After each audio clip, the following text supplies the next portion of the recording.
after the Trump agenda. Let's get right to our top story. Democrats' attempts to sabotage President Trump's agenda. Attorney General Jeff Sessions is under mounting fire from the left after the disclosure that he met twice with Russia's ambassador to the United States during the presidential campaign last year. Some conservatives are seeing more sinister motivations behind Democrats' outrage. This story is not about Jeff Sessions. This story is not about illegal talks between Trump and his campaign people and the Russians. This story is Barack Obama and the Democrat Party attempting to sabotage the Trump presidency and do everything they can to either render it meaningless and ineffective or to get him impeached or force him to resign.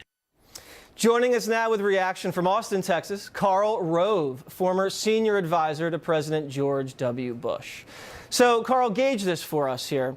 It's either a bunch of low-life leakers doing what they usually do, leaking stuff to the press, or there you have this theory where former President Obama is holed up somewhere and orchestrating this very devious, counter-espionage campaign and laying landmines throughout the administration trying to derail President Trump. How do you see it?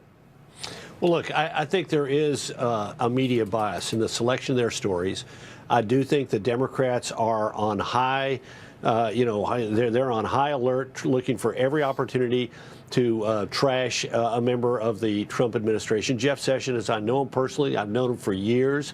He's a man of great integrity. He did the right thing by recusing himself. He would have done that anyway because that's the kind of person he is. But what they're attacking him for is a nothing burger. And does President Obama have a direct role in this? Well, I don't know. Maybe he's busy negotiating that $60 million book deal. But I do know this.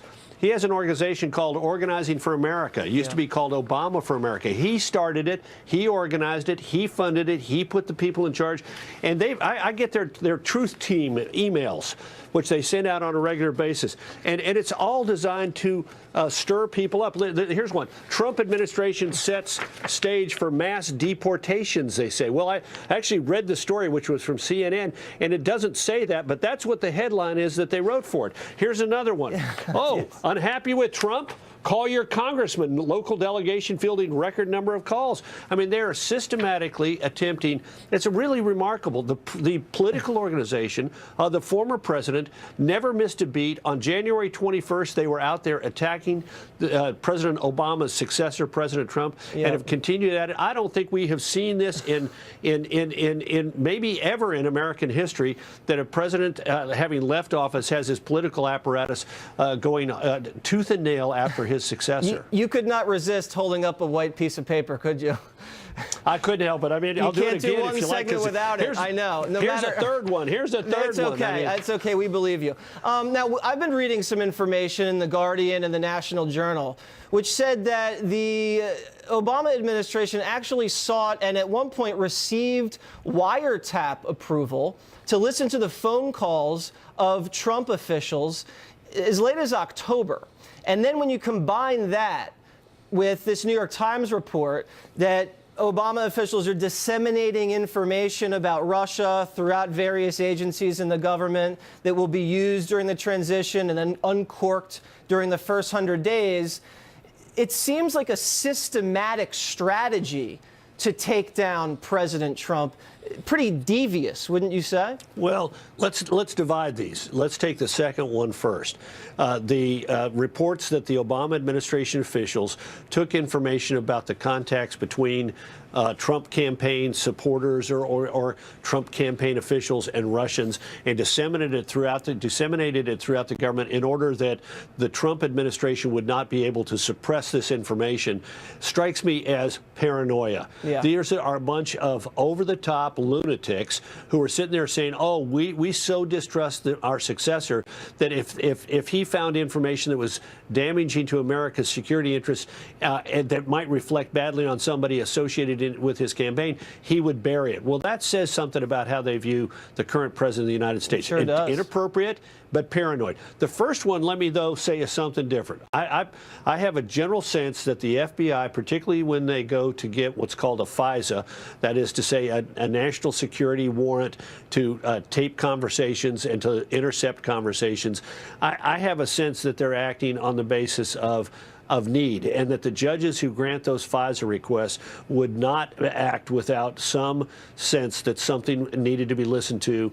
I divorce that entirely. I don't think that was political at all. Perhaps. I don't think so. Now, let me ask you this, because if this had happened with George W. Bush, and you had former Clinton officials going after, they're going after Kellyanne Conway, they went after Flynn, they're going after Sessions, how should President Trump respond to these attacks on his lieutenants? Because it's happening, and I don't know if there's a strategy to counteract it. Well, look, I think you have to do it almost on a case-by-case basis, but I think tone is important. First of all, don't be diverted. This is an attempt to divert the president's energy and effort to get him engaged in conversation about Kellyanne Conway on the couch or Jeff Sessions recusing himself. Don't take the bait. Keep focused on the big things. Cutting taxes in order to energize the American economy.